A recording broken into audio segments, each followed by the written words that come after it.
I'm Jennifer and I'm Minimalist My Way. Thank you for viewing this video. This is the third video that I'm going to be posting. The first two were kind of all about me and then all about what minimalism is, at least to me. So now I want to give you some more practical knowledge to put this into practice. So it's great to have all the fun, floofy, in your head stuff, but how do you actually make this work for you and your life? How do you get to be minimalist your way? So as usual, all of these are just suggestions, things that I've learned through my minimalism journey and things that I want to share with you. You can take all of them, none of them, morph them into what makes sense for your life. I would be flattered if you did any of that, so feel free. So how do you start your minimalism journey? How do you become a minimalist?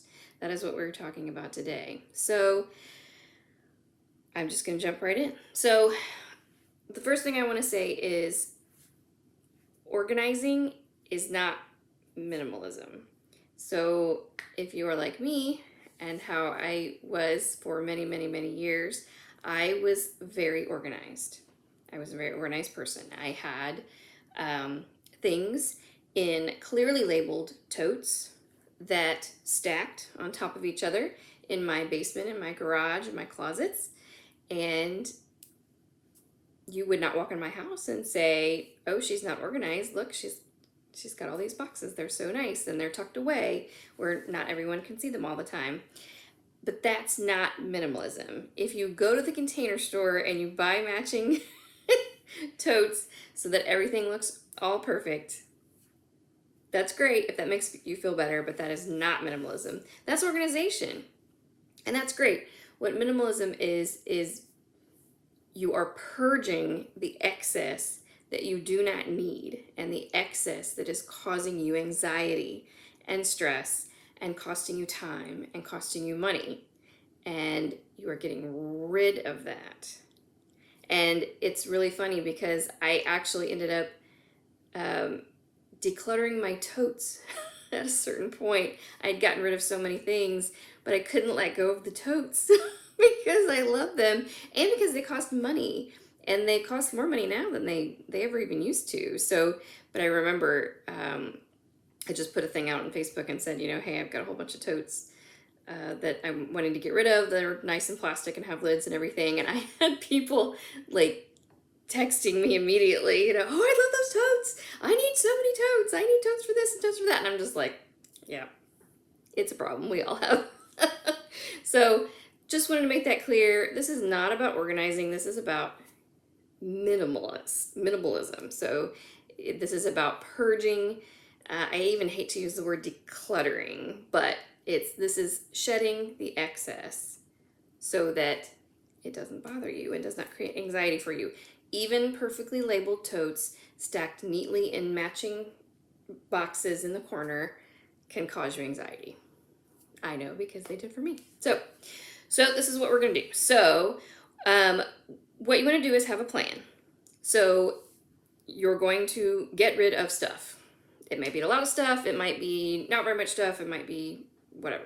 So, but you need a plan first of how to dispose of the stuff that you are going to get rid of.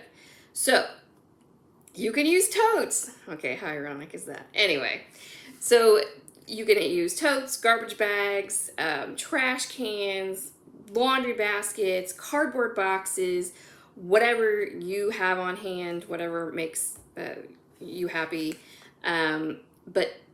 But we need to know what's going to happen with the things we're getting rid of before we get rid of it. Because if you make this giant pile, you're like, I'm going to get rid of all that, and it sits there for 6 months, you didn't really get rid of it. Plus, we need to be purposeful about what we're doing. We're not, it depends on who you are. You may be a person that is very attached to things because you believe that they have a lot of value. Well, I paid $50 for that. I can't get rid of it because I paid $50 for that. Well, if it's causing you anxiety, it's costing you more than $50. So you get rid of it now before it costs you more than that, and therapy bills, I don't know. But yeah, so you need to have a plan of how to get rid of things. If you're one of the people that think that are very attached to things because of the money that you spent on them, selling them may be an option for you.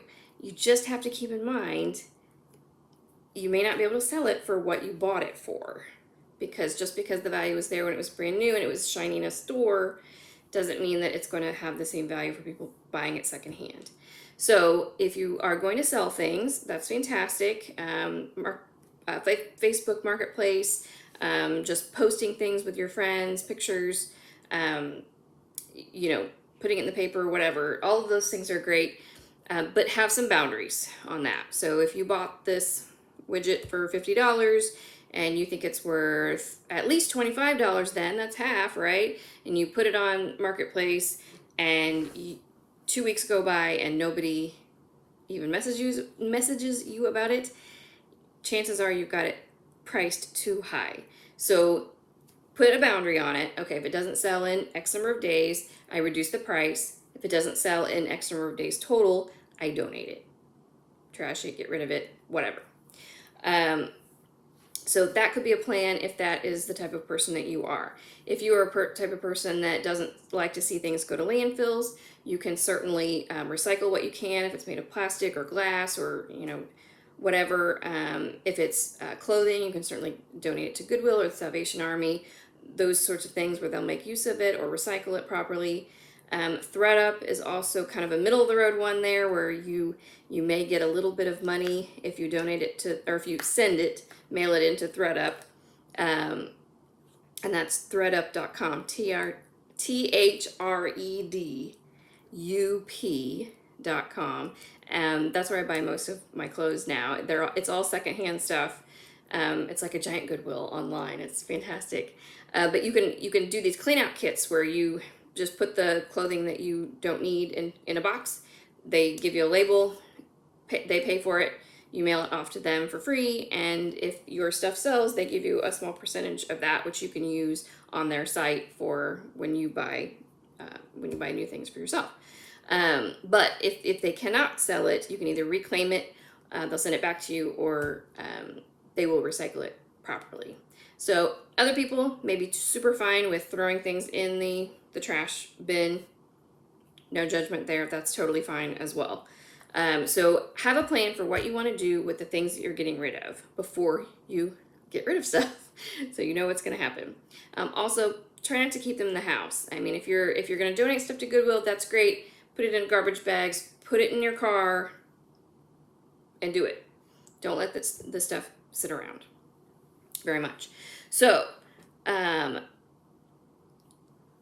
before you start, you're going to have to make a plan on how you're going to start and what you're going to do. So do not get overwhelmed. Some people are overwhelmed if they have too much to do. Other people are overwhelmed if they don't get the thing done fast enough. So I know that probably makes no sense to people who are in those opposite camps. How can you be overwhelmed by something small, or how can you not be overwhelmed at something giant? But think about who you are and how you operate, because I don't want you to get overwhelmed and give up and stop. So if you need to start with something very small, you can do a couple of different things. One of my favorite strategies is just like with like. Think about, and what you would do with this is start with the thing or things or area or room that bothers you the most. For me, it was scissors. And I was just driving myself nuts because I was always looking for scissors and I never had scissors. And I knew for a fact I had 5 pairs of scissors in the house. It just drove me crazy. So I put like with like. I went around the garage, the basement, the tool box, the junk drawer, my sewing kit, the wrapping paper stuff, the kitchen. I went everywhere in the house where I thought there might be scissors, and I gathered them all up together. And I did. I had like 5 or 6 pairs of scissors. And so I looked at the pairs of scissors that I had. If they were still good, I kept them. If they were not good, I got rid of them. I threw them in the trash because they're not good. I'm not going to donate an item that doesn't do what it's supposed to do. And if they won't cut, they're worthless to me. So then I took all the scissors that I had left, and instead of returning them to my sewing basket and the wrapping paper drawer and the junk drawer and the toolbox and the place in the kitchen, I picked one place. For me, I picked the kitchen. I have this basket that's in one of my drawers in the kitchen that's near the knife drawer, and I put all of the scissors in there. So now I have all the scissors together, they all work, and they're in one place. So now whenever I think I need some scissors, whether it's because I'm sewing or because I'm wrapping a present or because whatever I'm doing, I know to go to the kitchen. And whenever I'm done with a set of scissors, I know I go to the kitchen and put them back in their basket. And it's worked really pretty well. Do I think there's probably scissors in other places other than in the kitchen right now? Yeah, probably so. But because I have multiple pairs, and I didn't go out and buy 9 pairs of scissors, I mean, I had the scissors.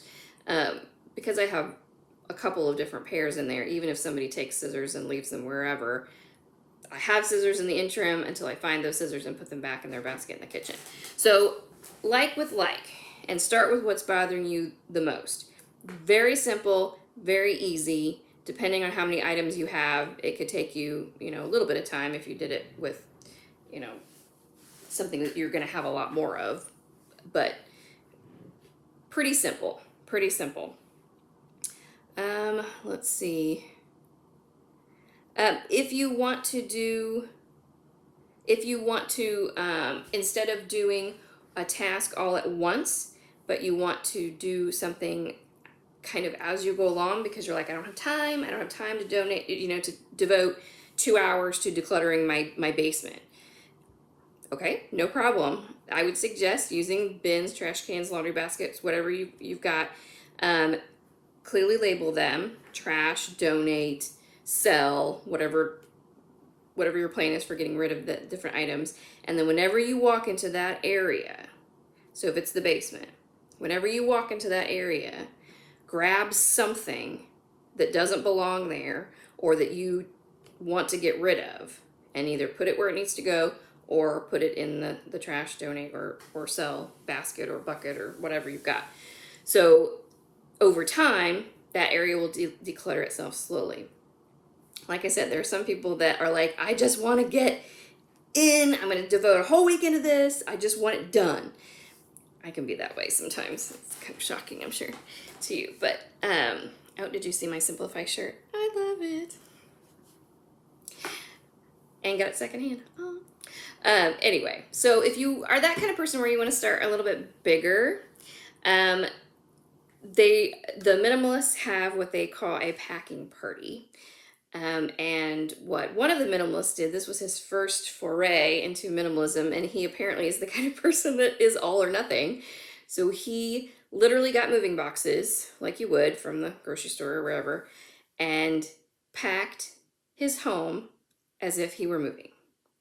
So he packed all of his kitchen utensils into boxes, labeled them kitchen.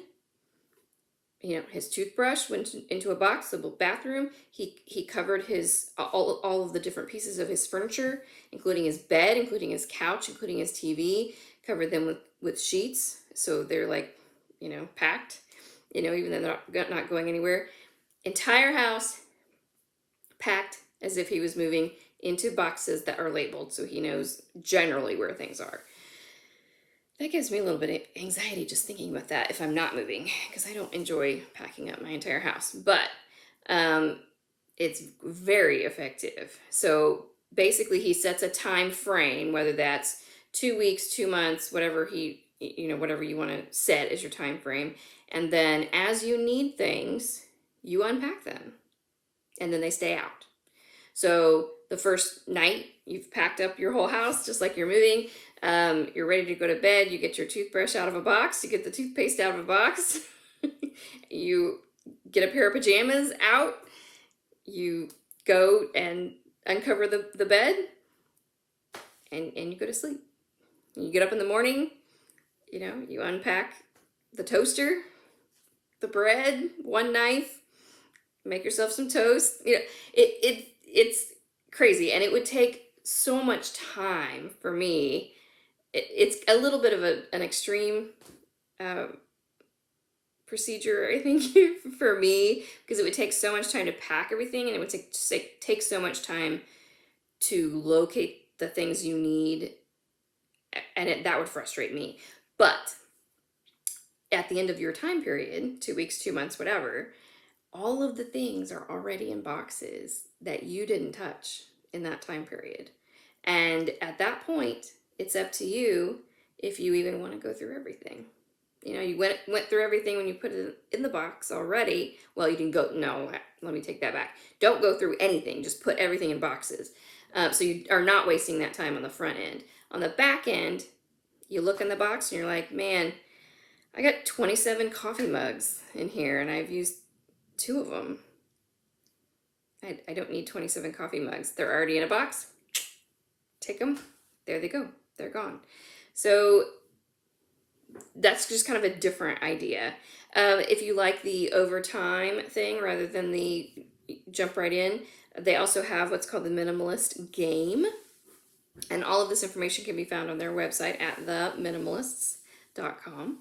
The minimalism game, you can either play it with your spouse or partner or friends or just yourself. It doesn't have to be against anyone, but it can be, and that's kind of fun. But you just start on the first day of the month, whatever month that is, and on the first day of the month, you get rid of 1 thing. On the second day of the month, you get rid of 2 things. On the 17th day of the month, you get rid of 17 things. On the 28th of the month, you get rid of 28 things. And so you can see how that gets harder as it goes on, but see how long you can go. And if you can do it any way you want. I mean, if you get to day 31 in one of our longer months and you're like, I want to keep going, just make day 1 be 32 things, 33 things. Keep going if you want. Start over if you want. You know, let's start back at 1, then 2, then 3. And for an average month, you get rid of between 400 and 500 things if you just do it for 1 month. So that's a lot of possessions, especially if you've already kind of gone through and purged a lot of your things, but you're just wanting something extra just to get you through, you know, to get you to get rid of more things that you kind of can't see right off.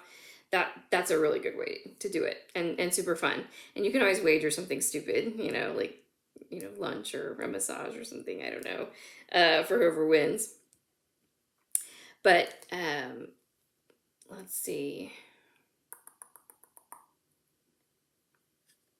I think that's most of what I had to let you know. So, and a lot of these things can also be done on different scales. So the packing party, you don't have to do that with your entire house if you don't want to. But let's say your bedroom is driving you crazy. You can't find anything, piles of stuff everywhere. Pack up your bedroom into boxes, label them with what's in it, and then anytime you need something in your bedroom, get that out. At the end of the time period, go through and see what you really don't use and what you're going to purge, and it's already in boxes. Same with the like with like thing. That can be applied to anything. It could be clothing, tools, toys. You know, you can apply that method to anything, and that is really from Marie Kondo. She kind of does that. She will divide the house. If you've ever seen her show or read her books, she will divide the house into different areas.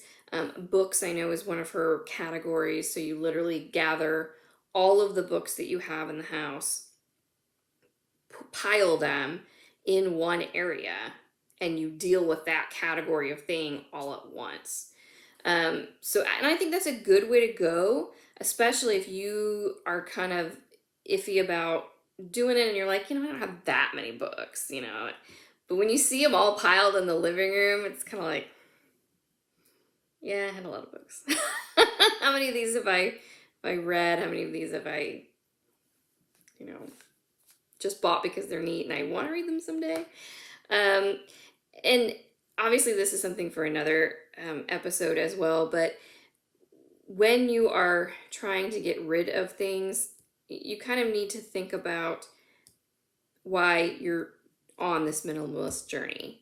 Are you trying to have fewer things so that you have less anxiety?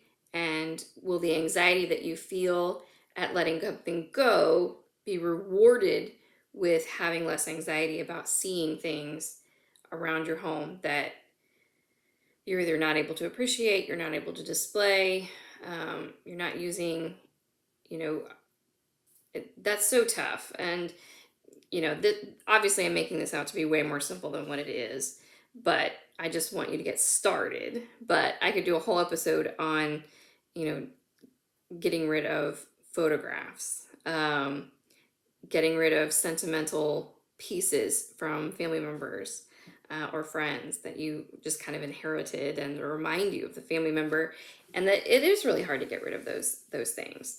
But for this one, I'm just keeping it simple, and I'm just talking about you don't need 100 pairs of socks. Declutter your socks.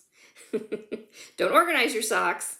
You do not need 100 pairs of socks. I'm going to tell you that right now. That's for everybody, unless you are, a centipede, and then you do. But anyway, so that's basically how to get started. Have a plan for how you're going to dispose of the things that you're getting rid of. Remember why you're doing this, and try and take that into account when you are going to keep something, are you going to get rid of something. Keep in mind that organizing is not minimalism. You do have to get rid of stuff. And then do that in whatever method makes you most comfortable. If you want to do it over time, if you want to do it all at once, if you want to do something all at once but really small, if you want to do something over time really small, just start. The time is going to pass. It's going to be this date next month before you know it. You can either use that time to do something to decrease your stress, increase your wealth, make you feel better about your home, your office, your car, whatever, your environment, or the month can just pass. It's going to happen anyway. So you might as well use that time to your advantage and feel better in a month's time rather than the way you do now. So that would be my advice. Leave some comments down below of how you like to declutter, how you like to purge things, what you do with the things that you purge, and then how you organize what's left. I can't believe I said organize, but I do still love organizing. I've just learned that you got to get rid of stuff to be able to organize what's left. Anyway, all right, please like and subscribe if you feel the need to do so. That would be great. Visit me on my blog, on my website at www.minimalistmyway.com. I'm also on Facebook for that at that same address. And thank you very much.